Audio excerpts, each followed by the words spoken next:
Hello and welcome to the Profitable Coach Podcast. I'm your host, Kimberly Rich, and as the founder of the Bold Life Movement and a fellow coach for more than 7 years, I know the challenges that many of you face when launching or growing your coaching business. And I'm here to pull back the curtain on the coaching industry and help you overcome roadblocks to make the impact you were born to make. Each week, I'll be interviewing successful coaches from every corner of the industry to share exactly how they have managed to generate massive impact and income. From strategy to psychology, we cover it all. This show is presented to you by Transformation Academy, a global marketplace of courses and coaching certifications. So whether you are already part of our epic community or you're brand new to this show, if you're ready to learn what it takes to turn your passion for service into a profitable business, then keep listening. You are in the right place. Welcome to episode 65 of the Profitable Coach Podcast. I'm super excited about today's guest, Tifany Cheung, because she is a beautiful embodied business activation coach who, like many people, found herself laid off without a job and without a plan at the beginning of 2020. And instead of wallowing in self-pity, Tifany took that opportunity to create one of the most incredible business opportunities for herself and lifestyles for her and her daughter. So 4 years later and $1 million in revenue, Tifany has joined me on today's episode to tell you what were the ups and downs of creating such an epic comeback and what are the things that she wished she had known when she was starting her coaching business. If you're interested in learning more about Tifany, then just head over to theprofitablecoach.com/065 where you can get all the show notes and access to where to go connect with Tifany online, on her podcast, and more. So without further ado, please welcome the one and only Tifany Cheung. Welcome back to the Profitable Coach Podcast. I'm so excited to have with me today Tifany Cheung, one of my mastermind friends and the business activation mentor. So Tifany, welcome to the show. Hi, thank you so much for having me. I'm so happy to be here. Yeah, so one of the things we were actually talking about offline before I even hit record, and I was like, this is really useful stuff, is this idea that as we are exploring growing our own business and hiring different mentors, that there are going to be various models, some of which we feel really work for us and some that don't. So I'm curious, if you go back to the beginning, Tifany, when you were first launching your business, what were some investments that you made which really benefited you and some that you're like, oh, okay, lesson learned there? Yeah, I do want to preface with I think every single investment I've made has helped me get to where I am, whether it's something that I would choose to do again or not. Because I think that the most important thing that I teach to my clients and that I've embodied myself is taking full responsibility. And it's always on me. It's always my responsibility. You're never going to hear me talking badly about a coach that I've invested in. And with that said, I do think that there is discernment that comes with what spaces are really aligned to me. What do I need to learn in the season of my business? And, what direction is my business going? And how can I find someone who's gone there and can help me get there and deeply understand me? Which I think is a really powerful way to make investments. But I do think in the beginning of my business, it was I actually started as a content creator and a blogger and influencer. So my kind of day to day was connecting with brands and building my audience. So when I shifted into coaching, I didn't know that there was this entire coaching industry and community of all these different programs and experience. I kind of got thrown into the world. So in the very beginning, the only other coach that I knew was a personal friend. And so I worked privately with him one-on-one to start my business and my offers, which was a really great experience. And as I got deeper into the coaching industry, I joined different types of programs. I remember joining lots of very strategic programs that taught lots of different things and tracking and spreadsheets. And I remember as an ADHD, very flowy, like all of my human design arrows all point to the right. I was like, oh my God, do I literally have to learn all of this in order to run a successful business? And one of my greatest lessons was like, no, you don't actually have to figure all of that out right now. Like, you don't need it to be successful, and you don't need it to sign clients. Really, it comes down to some really basic core fundamentals of marketing, selling, creating offers that you love, being in alignment. But I do remember having that moment in the very beginning where it's like, oh my goodness, this is a lot. I'm overwhelmed. Do I need this? And then realizing, no, I actually don't. I'm going to be okay. Yeah, I feel like a lot of our listeners are probably resonating with that very deeply right now. I know I do. It's something that I have tried to communicate to my clients over and over throughout the years. It's like, whatever you see people doing that you think, oh my gosh, I need to do that, that's sort of your trigger to like flip that script immediately and be like, I don't have to do that. I don't need to do it that way. I don't need to have it all figured out. I don't need to compare my level 5 to someone's level 500. So I would love to hear, like, what are some of those core marketing pillars that you've really embraced over the years that have made a difference? Yeah, I really like that question because honestly, it's kind of stayed fairly similar throughout the years. I started in 2020 at the beginning of the pandemic. I lost my job and kind of, just went straight into coaching and crazy. Yeah, just have a crazy backstory. I was a single mom and I was living off of food stamps, and then ended up losing my job. Didn't even have next month's rent in savings, and I jumped straight into starting my business. And it's been 5 years, almost 5 years in March, which is so Wow. crazy. But I do believe that in terms of marketing, a lot of it just comes back to human connection and just building that level of intimacy, that level of depth. I do think that's something I brought over from being a content creator, being a blogger, and just sharing a lot of my life, sharing a lot of my story, just being very authentic and being very vulnerable. Like, I've shared a lot of the moments when I was, a teen single mom, not able to pay for dinner, right? Or when I was going to school and working multiple jobs. Or, when I worked a job that I really didn't enjoy, right? But I just felt like that's what I had to do in order to get by. Like, I've talked about postpartum depression and heartbreak and all of these different things. So I do think the core of it is really authentically connecting and sharing who I am. And then also backing this up with like, this is clearly how I can help you, making that really clear. Like, people come to my page and they know I'm a business coach. I work with other heart-centered entrepreneurs, and this is the work we do, right? It's about building a movement. It's about leading a revolution, doing it your own way, like having fun while you're doing it. And I do think that that's really important. So authentically connecting to who you are, sharing that with your audience, being able to provide the value and the transformation, right? I love creating like bingeable content and content where people don't just want one thing. They want to like look at all of it and then watch some of my live streams, then hop on my podcast and like be able to connect in all different ways and be like, oh, this is really good. And this is actually already starting to blow my mind. Like, I call it, like, if you can create like blow your mind content before someone hires you, like they already have, this level of like, oh, well, if this is so good, like, I just want more of this in a deeper capacity, right? So that's something that's been really powerful in terms of marketing. And then, yeah, I'm really, really big on just having really true connections. Like, I love chatting in the DMs. Like, I love, like, I'll respond as much as I can to messages and make sure that, especially even with like my clients, and sometimes we just share things back and forth. They respond to my stories, something that has to do with my daughter or my life or my family. So I do feel very connected with my community. I do feel very connected to clients and potential clients and just anyone who reaches out, which has always been a part of my business. So that's a big aspect of it as well, is the connection. Yeah, I love it. And this is a theme that I hear throughout so many people that I bring onto the show. It's like, you think it's all of these really specific strategies that you need to go implement in a very certain order, when really it's about just showing up, making sure you're making offers, and being a human who likes to connect and be of service to other humans.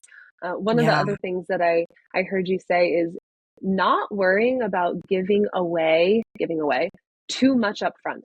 I hear a lot of my new coaches inside my containers be like, well, what if I give away too much value on the workshop or on the live?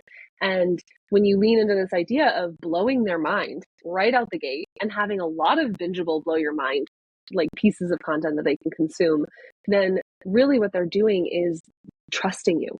They're know, like, and trusting. You probably heard that term before. And so Yeah. I'm curious how you consistently create or stay inspired to create these blow your mind bingeable pieces. Yeah, I think one of the biggest things is really sourcing your own level of magnetism and like allowing yourself to be inspired by everything.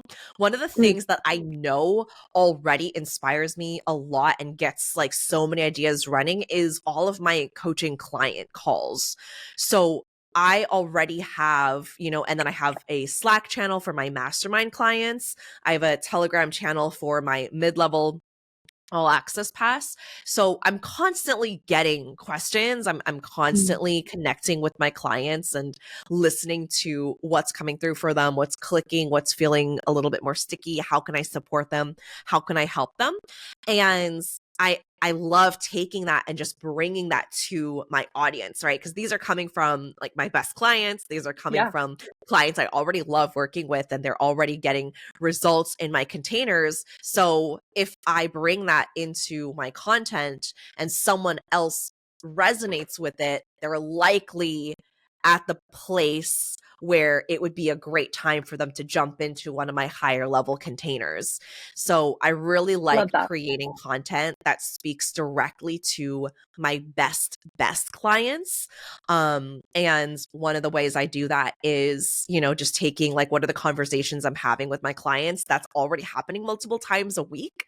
So might as well bring that into content. That's like the easiest no-brainer thing that every single coach should be doing because it's right there. You're already having these conversations. Just bring them to your social media. You can make a live out of it. You can share it on your stories. You can break it down. If a client shared a win, how did you guys create that together? Break that down. So there's infinite amount of stories. And then something else that I don't hear talked about as much that I absolutely always need to bake in is literally just time to think and contemplate, to create like what is like how is this happening? If something isn't happening with a client, how can I help them? Right? Like it's my job to help guide them through it. So how are we going to do that? What's happening in their, in their business, their life, etc.? How can we find a way to move through it? And then as I'm thinking about what works and what doesn't work and different things that are working in my own business as well, having the time to contemplate that also allows me to create trainings, programs, courses to deeper support and anchor in this work too. Yeah, 100%. I feel like any program idea, any thing I've ever implemented in my business came during my journaling time. Or Yeah. maybe shower thoughts, but typically Shower shower thoughts. thoughts that followed journaling. Something where I'm like, I'm also, I'm yeah, opening the container. exact. I'm also someone that needs to like write it out or speak it out to kind of hear it. Yeah. But yeah, exactly. So in addition to creating the time and space to like let the ideas come in and land, what are some other practices that you've incorporated into your life or your business that have been really impactful? In terms of creating content or programs or all of it? No, just feeling fulfilled, feeling connected to your business, feeling productive, earning more. Mm. Yeah, absolutely. I'm a really big proponent of having days where you don't think about or work on your business or listen to any business trainings at all, like completely unplugging, taking time away from social media and the phone.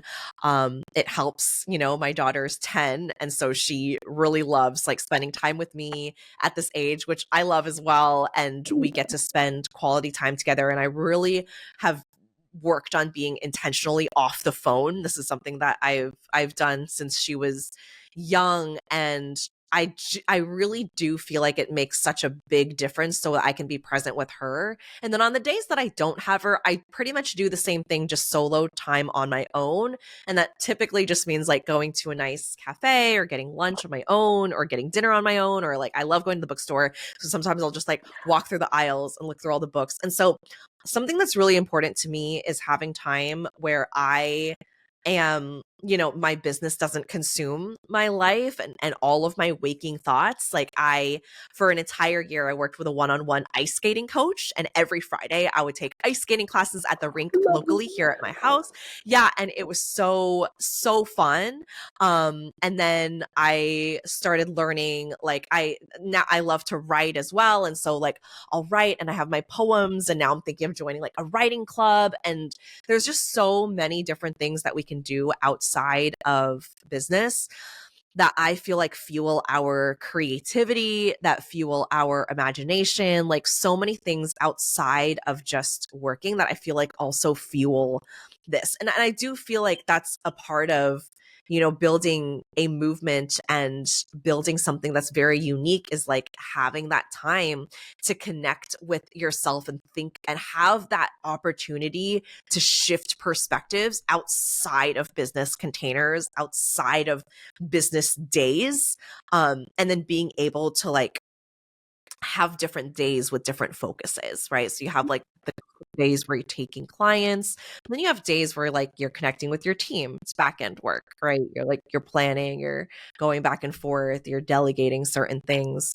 But then also having those fully off days where it's like, okay, I'm not doing anything related to my business. I'm fully resting and recharging. And I feel like the more we get to honor all of these different cycles, and it'll look a little different for each one of us, but I feel like the more we get to honor that, the more we actually show up even better in our work anyway, because we've had the time to rest and receive, like literally rest and digest, and then we get back into it and we're fully on.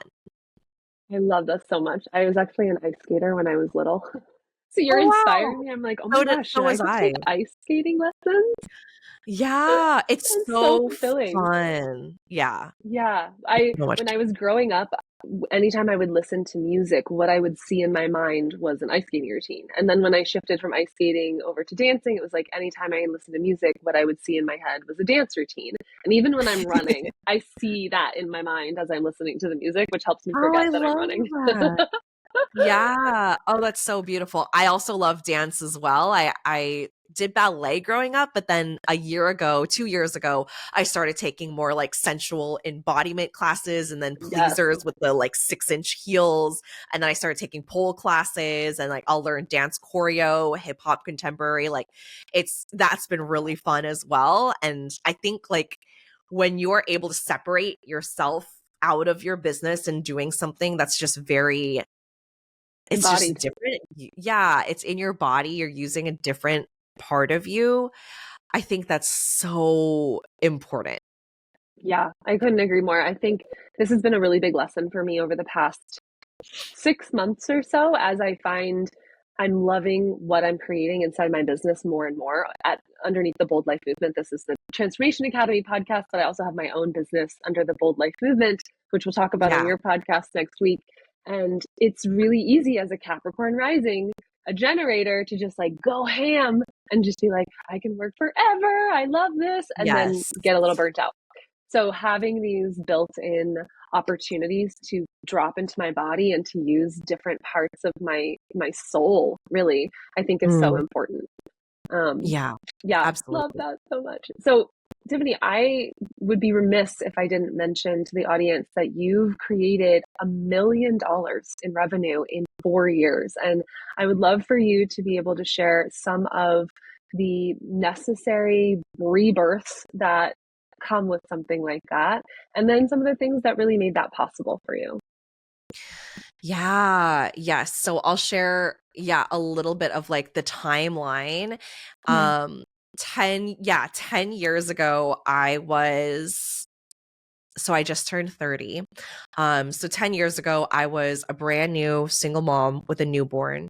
And it was such a it was such like a rock bottom moment for me, because at that point, my parents and I weren't on good terms. They'd asked me to leave the house when they found out that I was pregnant. So I was living on my own. I was living with her dad at the time, and then eventually on my own as we separated.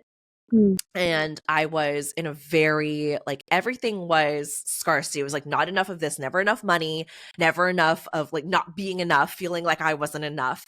Right. And that was, I think, the biggest kind of identity that I held myself to. And then from there, it was, I was still working, I was still going to school. And then there was like a moment where I was starting to kind of pick up like the pieces of my life again. And I was like, okay, well, let me start sharing about this. So I started on YouTube and Instagram, starting to share the story of, being a single mom and sharing my life a little bit more, turning into being a content creator. And then 2020, when I lost my job, my main day job, that was where like the 90% of my income really came from. And I didn't have any money for next month's rent. I was like, okay, there has to be someone that I can tap into. There has to be something that I can do that can make this happen. I still remember like my friend, that's the only other coach that I knew at the time. I was actually asking him if he knew, he was a remote job coach. And so I was wondering if he knew any remote jobs that I can start working as and start making some more money. And I was looking to essentially just transition careers or pivot into another job. And I remember him telling me, like, you can do this for yourself. Like, you can start your own business. I was like, what do you mean? Like, that's not what I'm asking. Like, I just need you to send me some jobs because I just lost my job. And it wasn't clicking. And then at some point it did. I remember going out for job interviews. And I remember at one point I was just like, oh, I really can do this for myself. And so I think the biggest thing, and I just taught a 2-day, today was the last day, event on like building this level of unbreakable identity from the inside out and letting that shape your leadership, and then letting the leadership shape your legacy.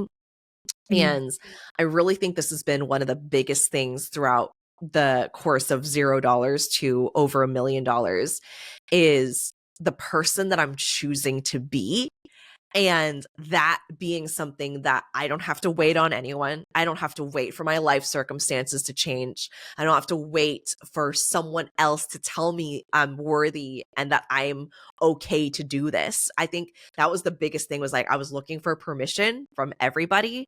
I was very codependent in my relationship, which was very toxic and tumultuous. I was putting the power in everyone else around me. I think the moment I shifted into taking full responsibility and really owning that it was me that had gotten me there in that point of my life, right? It was like everyone else's fault but mine. But the moment that I switched into, oh, this is me and I get to shift this. If I created this, then I get to shift this, was a really powerful moment for me. And I do think that like that's really strengthened every time I've had an ebb and a flow in business, and I've learned a really hard lesson, or I had a launch that didn't go as planned, or something's going on in the back end, or with my clients, or with money, or whatever it is. Like, I've always found a way to come back around and be like, okay, it's okay. I'm going to figure it out. Like, this is the identity that I have, that, because we can have the breakable identity, which is like, well, I guess it just wasn't meant to be, like the first sign of it turning the opposite direction, right? Or like, it's one day that we've been talking about a new program and we're not hearing anyone wanting to sign up. And then we just decide, oh my goodness, I'm leaving the industry forever, right? Like, our brains are very dramatic. It jumps to the worst case scenario. But when you have an unbreakable identity, when you believe that you're the one, that you're the chosen one, then that is a different level of showing up, right? It's like, okay, I don't know how to do this thing. I'll figure it out. Oh, this didn't go as planned. No worries. Let's try again. Let's get back up and get back up and get back up and get back up. And I think building that identity at each level of my growth from 0 to making 5K months and then 10K months and then my first 20K month, my first 50K month, right? And being able to grow and expand and have bigger and bigger and bigger launches, be able to hold more clients all at the same time. Like at every single level was like, who am I choosing to be? And something I was just sharing to my clients today was the universe doesn't speak any other language other than frequency. So with our decisions that we make or don't make, it sends a vibration to the universe as to what we can handle, what we can't handle, who we are, who we aren't yet. And that is all based on our frequency. Like that's based on like who we're choosing to be from moment to moment. So if that's something that we can master from the inside out, then wealth is a byproduct of that, I believe. I love that so much. And so tell me, when you were first beginning, what was the type of coaching that you were doing and how did you evolve into business coaching? Because I think a lot of students and clients that I've had have the story that you can't make money being any other kind of coach than a money coach, which isn't true because relationship coaches make money all the time, mindset coaches, productivity coaches, etc. But I'm Yeah. curious what your evolution looked like. Yeah, absolutely. So I worked as a marketing manager and I also I just had a lot of knowledge around social media. I'd worked around social media pretty much ever since it became a thing. So when Mm, I started, I was an Instagram coach and I offered one-on-one services. Called myself like either an Instagram or a social media coach. And it was more of it was like it was strategic and it was also a bit energetic. And then I also did some like done for you social media management and yeah, engagements. And then I quickly realized like this is just not something that I wanted to do forever. I just yeah, felt the big nudge to shift. And then at that point, I felt like I had already been doing like business coaching and energetics coaching. So I started off as a business coach. Around maybe a year into being in business. And then from there, I had some massive spiritual awakenings and some massive just shifts in my own life. And that's when I brought in more of the manifestation work, the quantum work, the energetics, and then kind of transitioned into more of a holistic business coach.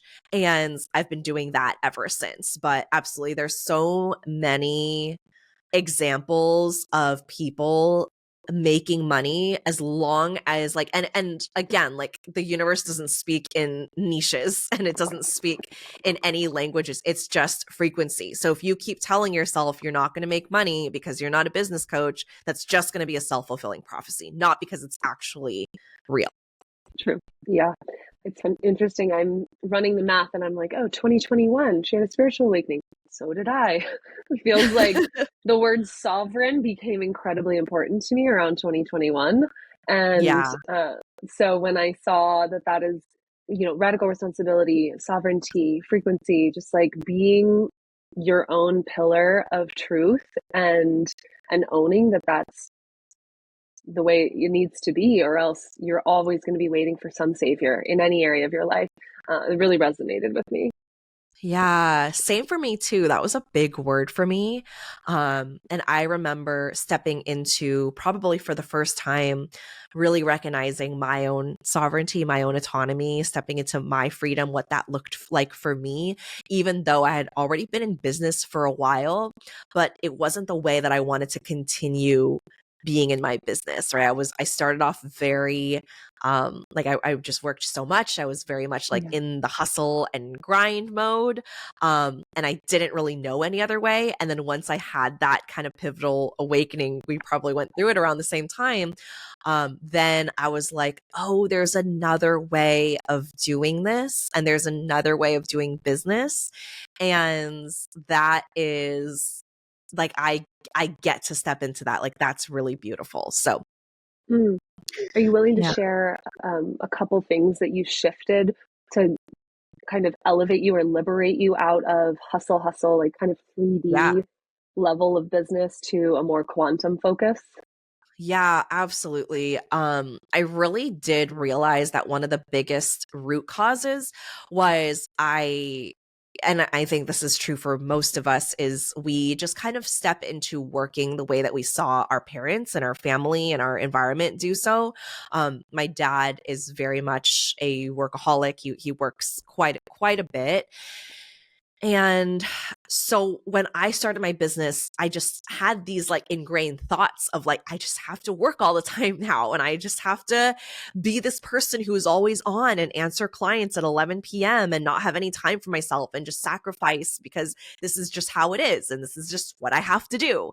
And quickly realized that it wasn't sustainable. It also wasn't fulfilling. And I really quickly lost sight of myself, and it just was not the way that I wanted to keep doing it. In fact, I was like, well, why would I even have my own business at this point? Like, I'd rather just like, I might as well just work a day job at this point. I would be working less hours. Yeah, And been so, there. yeah. And I was like, okay, so there has to be another way. So when I entered and learned about the manifestation world, which was very new to me, I was raised very religious. I went to private Christian schools all the way until high school, and I was very deep in the like religious community pretty much until like young adulthood. I'd be at church like 2-3 times a week. Like it was just a really Wow. big part of my life. And I had a really big awakening before my spiritual awakening, that this just was not, it was not for me anymore. It just wasn't for me in that way, in the like religious context of showing up and doing and the rules and just kind of the way that the community was, even though there are a lot of spiritual aspects in terms of my relationship with God, with spirit, with the universe, that I've actually strengthened so much more after leaving the religion. So that so manifestation, when it came into my life, was like, oh, this everything makes sense. Like everything just clicks in a way that was not taught to me. And I have so Yeah. much power, and I have this personal power that I get to tap into, which is really beautiful and really profound, really incredible. And yeah, and so when those concepts came into my life, having kind of broken out of like feeling really burnt out, not really sure where I'm headed, I then began to tap into something I'd never done before, which is, well, I get to be the creator now. I get to create the life that I want to live, right? I get to create the reality. And so I started playing with that. And I was just like, okay, what would it look like if, and this is where I started playing with like the energetics, masculine and feminine energetics, and realizing like, I had done so much in the masculine, but I wasn't understanding my feminine power and the way of feminine energetics and leadership in business. So then I started to play with that, and I started to like dive into what would it look like if I was selling from this level of magnetism versus like doing more and more and more and more and working more and more hours. So when I started to play and experiment with that, I started to see things shift. And this is really where I started making like big money. Like I remember a couple months into this, I was making like 30K months, 50K months. And I was like a year into business. So it was insane. And I was like, oh my gosh, there's something here. And then, so I remember being really, really deep in the masculine and then really deep in the feminine. And then I found a harmony where I'm like, Mm. okay, I get to like build and play with this, which is really cool. I really started to like see it show up in my life. And then I started to teach it and actually birthed my signature program through this experience of like playing with the quantum and then bringing in the strategy. And that course alone has brought in like over $400,000 of revenue in my business. It's now retired from my product suite, but it was like the course. It was like the program, like everyone was joining it and it was amazing.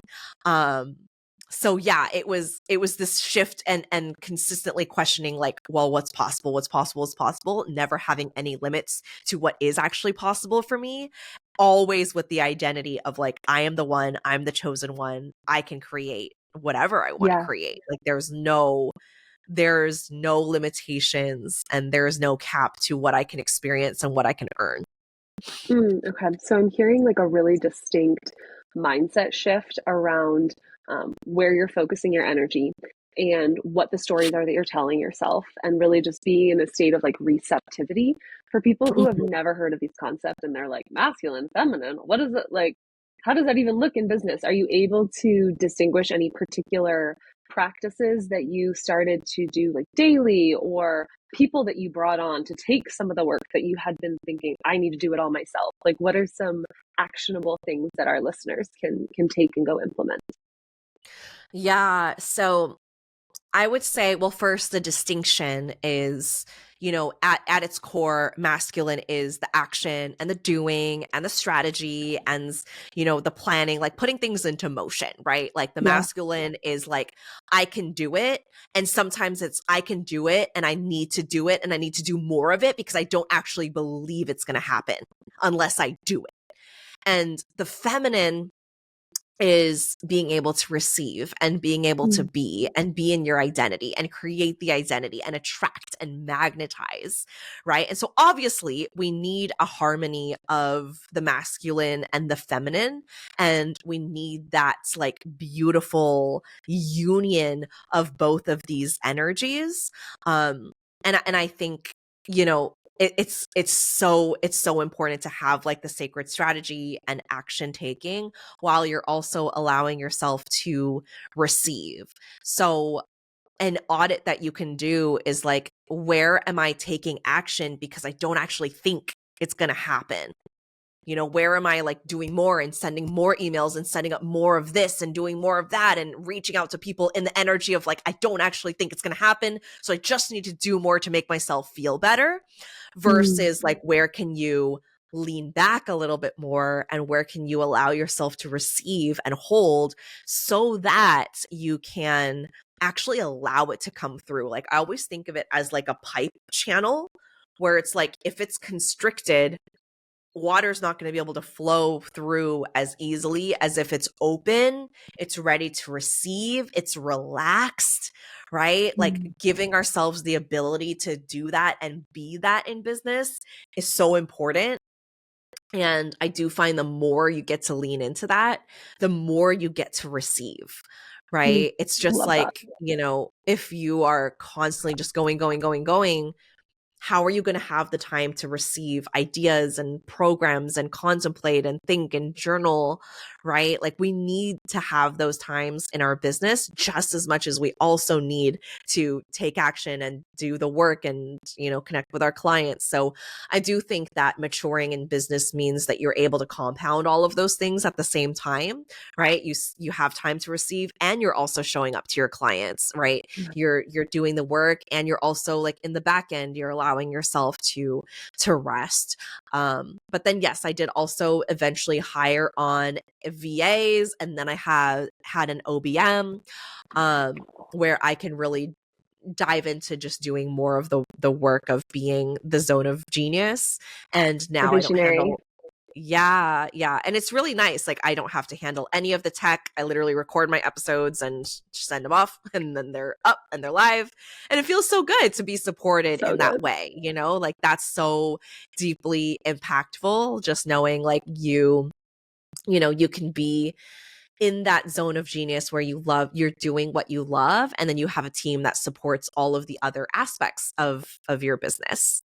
Yeah, and I think that, for anyone who's new and feels like they don't have the resources to be outsourcing things in their business yet, to look at what are some other areas in life where they're still not open to receiving. Like, is there someone that could handle the laundry? Is there some food order system that could allow you to not feel burdened to cook the meals every night if that feels juicy to you, right? So just starting to like create this positive feedback loop of receptivity that you can then Mhm. shift and embrace and integrate into the business if you're like, I don't even know how to do that yet.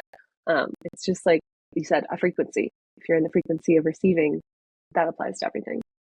Yeah, exactly. And then another example I love to give is like when someone goes to compliment you, are you immediately, oh, no, no, no, no, that's not me, that's you. Like, I would invite you and challenge you the next time you get a compliment and just look them in the eyes and say, thank you, I received that.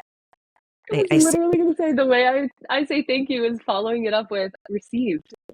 Yes. Yeah, exactly. So Like, good. I received that. Thank you. Like, and the person giving it to you feels so good about that.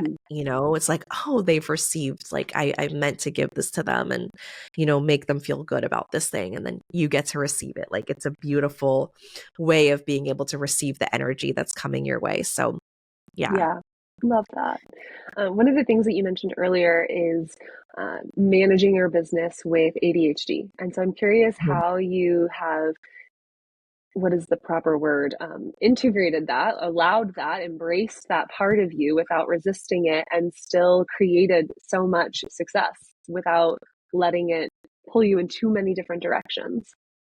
Yeah, I do think that ADHD gets to be a superpower. I don't think that I would have built my business without it in this way, where I really get to uniquely honor my energy. And for me, it's not so much like just my ADHD specifically, it's just like how my energy and my brain works. How can I just honor that in a way that feels good to me?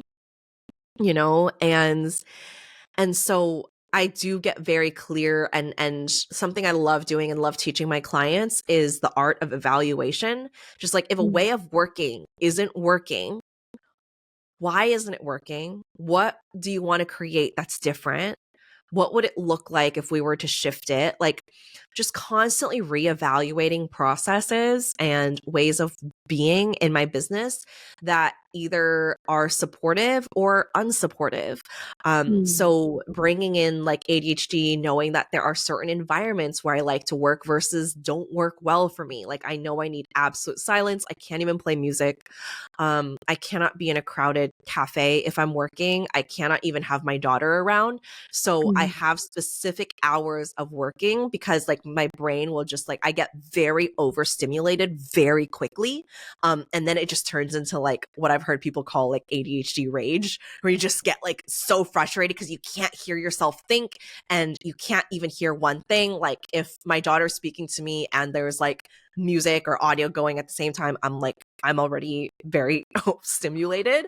And so just knowing that, like, okay, how does my brain work? How does my energy work? How can I create the systems to support this and create schedules that will honor versus like frustrate me, right? And Love. I think that's one of the biggest things, is just asking yourself like, what is working, what isn't. And I mean, ADHD or not, like, I do think a lot of us have specific ways in which we are just more productive, or there are ways that we want to honor our energy flow, right? And especially for women, like, we're attuned to the lunar cycle. So we don't have the 24-hour cycles like men do. So Mm. we're honoring a completely different cycle, right? Like, men can get up and do the same thing over and over and over and over.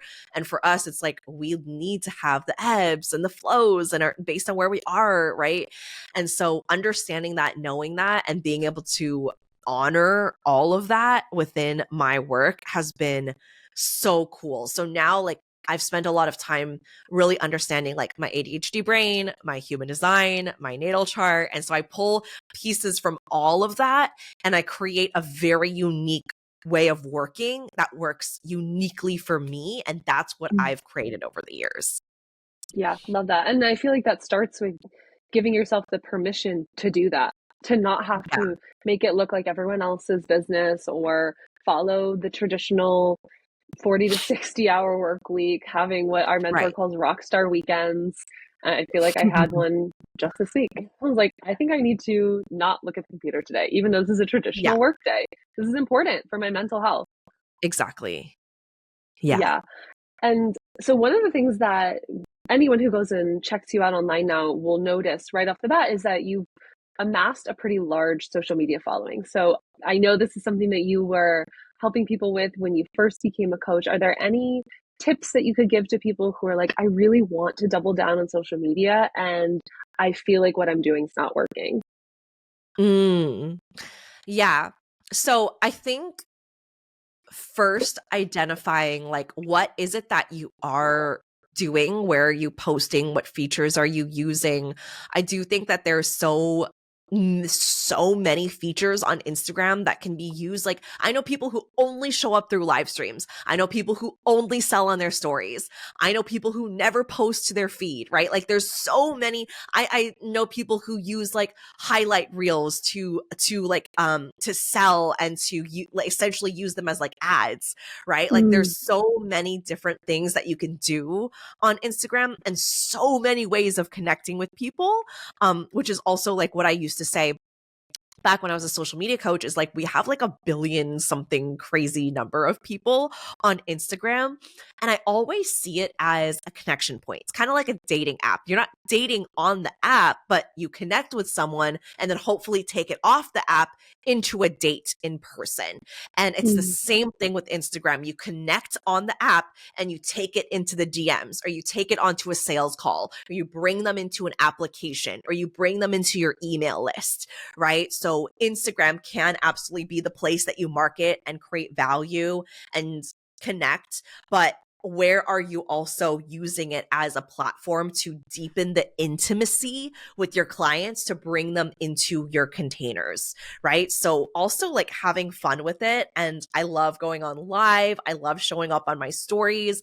I love making it fun. Like, I don't think mm, about it as like, I have to go and sell now, and now I have to be this different version of myself. It's like, this is how I talk. This is how I sell. I take up space online. Like, it's a fun, exciting, entertaining. You get to share all these different aspects of who you are and your personality. You get to play and have fun on reels and dance. You also get to provide value. For me, it's like I get to share how multidimensional I am on Instagram. mm. Like, one moment you see me leading this fire training to a huge group of my clients, and then I get to share screenshots and results from my client wins. And then the next hour, I'm picking up my daughter and we're singing the Wicked soundtrack in the car. And we're just like enjoying each other and each other's company. And then I also get to share like dating stories. Like, I'm so multidimensional. And I get to showcase that. I used to post like all my dancing videos on my Instagram as well. So like I would do dance classes and then there would be a videographer and then we would get a final video at the very end, and I would just share those because it's fun. And I people love got to it. see that aspect of my personality and choreography. And then even if I fell or I was trying to do a trick or whatever and it wouldn't go as planned, I would share that too, because that's fun too. It's part of the process. There's so many analogies between dance and business and creativity. So yeah, I think it also really depends, like, what are you thinking about social media, right? Are you thinking like, oh, I hate it, I don't want to be on here, but I have to? And like, how can we reframe our thoughts about social media so that it feels supportive and empowering and it feels Mm. good, and it isn't just like, it's this thing that I have to force myself to do, but I don't actually enjoy it. And then the way that I do it is a way that doesn't even align with me, because it's just the way that I feel like I need to show up because everyone else shows up this way. Like, how can Yeah. you rewrite that narrative in a way that's empowering and supportive and allows you to show up in the way that would actually excite you? Yeah, I love it. I mean, it was so noticeable how excited and enthusiastic you got from that question. So it's clear Yeah. that you've been so quote unquote successful on it because that's the energy you bring. Like that's Yeah. the connection that you have, the story that you have about the platform. And I'm also wondering, how have you managed to maintain that story and not let it become something that uses you? Because let's be real, the app is literally designed to keep you in the app, right? And so how do we create boundaries so that we're still sovereign with our energy and our time and letting the app be a tool versus a time suck? Yeah, absolutely. And I do not think that you need to be on for hours on end in order to sell. I'm probably on like a little bit in the morning, and I'll show up, post my stories. I create my posts on Canva or whatever I'm using, or if my team is creating it, and then I post it on Instagram, which will take like 2 seconds. And then right now I have my OBM that helps me in the DMs. And so most of the time, like if I'm checking Instagram, because I don't really scroll on my desktop, I'll check my messages on my laptop. But very rarely am I sitting there and scrolling. It also helps that like I try not to follow too many other people. I mean, I've had my account for many, many years. So I have a lot of people that I am following, but like I'm not consistently swiping and looking at posts. I rarely will do that. I also have an app blocker called Opal, and it just blocks all of my apps for a chunk of time in the morning and a chunk of time in the evening. And so I can't access it even if I wanted to. Love it. So yeah, so that's something that I do as well, but I really don't spend a lot of time on the app. And I do think that that's something that you have to build up. I mean, it is built for you to be addicted. It is built for you to find a new thing to watch and another thing to watch and another thing to watch, right? Like how many times have we tried to find like a trending audio for a reel and we just get sucked into an hour of just watching reels? And it's like, I didn't even want to spend that hour doing that. So yeah, that definitely used to be me. And I used to have to set up, you know, boundaries around it. I've gotten a lot better at it. But I think once you determine like, how do you want to use it, right? So for me, it's like I post my stories every day. I post to my feed at least once a day on weekdays. If I go live, I have a time that I'm going live and I go on live and then I get off the app. You know, so I'm not like, it doesn't need to be something where you're on there on hours and hours and hours on end. And I'll check it periodically throughout the day, especially if I'm DMing back and forth with someone who's joining a program or I'm answering a question or whatever it might be. Like I'll be in my DMs again now. I do have my team that helps with that. But even when I didn't, I would just know to check it at certain times, and not let it be something where I'm just on continuously. So I do think that there are ways that you can minimize it while still showing up really powerfully and selling and building the connections with your clients and your community. Yeah, and I think it's all going back to what we spoke about earlier, which is being sovereign with your time. If you know that you need an app like Opal to help you create that boundary, download the app. If you know you need to schedule it in, schedule it in. If you need someone to help you with your DMs, find someone. There are so many ways to outsource the things that we realize are the 80% not giving us the results we want. So just being powerful in your decision making. Love that. Tiffany, I'm curious, what are some pieces of advice or one really potent piece of advice that you wish you'd had when you were first starting out? Oh, that's a good question. I feel like a lot of the programs I create are because there's a lot of things I would have wished I known, but I do think like a lot of my trainings and a lot of the things that I bring to my clients is like, this is what I wish I knew. But I think one of the big things, especially if you are in the very beginning and you're just seeing that there's a lot of noise and there's a lot of different ways to do things, I think one of the most powerful things I've learned in my business is just silencing the noise and dropping in to listen to my inner voice and my highest self. That's where you're going to always know what's best for you, even if there's someone else that's screaming that you won't be successful unless you do, which if any sentence ever starts like that, it's already automatically not true. There's so many different ways that we've seen people build successful businesses, and it does not need to look cookie cutter. Like we're in a mastermind with a mentor and tons of women who are very non-cookie cutter and do it their own way, and they all look very different doing it. So also that's another thing is like, get yourself in the room with other entrepreneurs that you don't need permission from anyone else, but it just automatically gives you permission to be yourself when you see other people going at it on their own. Like that's such a powerful way of doing business, is just being in community with other women, which I think is really, really unique. And it serves us so deeply. But yeah, I think that would be probably the biggest thing, is there's going to be a lot of noise. Even when you're working with a mentor, you can also discern like, I don't want to do that. I don't think that's like the coaching for me right in this moment, right? Or you can still use your own discernment in terms of what you want to lean into versus what you don't think is right for you right now, right? And even if everyone else is doing it and it's a trend that everyone is jumping on, you get to check in with yourself. And maybe the answer is yes, like, yes, I really want to do it and it feels super aligned. Or it's like, yeah, this actually isn't what I need right now. I'm going to Mm-hmm. focus on this instead. So being able to really tune, and it's a muscle, just like going to the gym. It really is a muscle to strengthen. It really is. It's not like you just do it a couple times, then you're like, okay, cool, don't ever have to worry about this anymore. It is something you are going to have to keep practicing at. And I've worked on this over and over and over and over and over. And I still take myself to new heights of listening to my intuition, dropping in, connecting. But it is really powerful. And when you honor that and it turns out really beautifully, you get to look back and really thank yourself for the times that you listened and honored yourself. Yeah, I think it's both the privilege and the prerogative as an entrepreneur is like you get to decide and you get to decide. Like you don't have to listen to everything else that you're seeing other people do.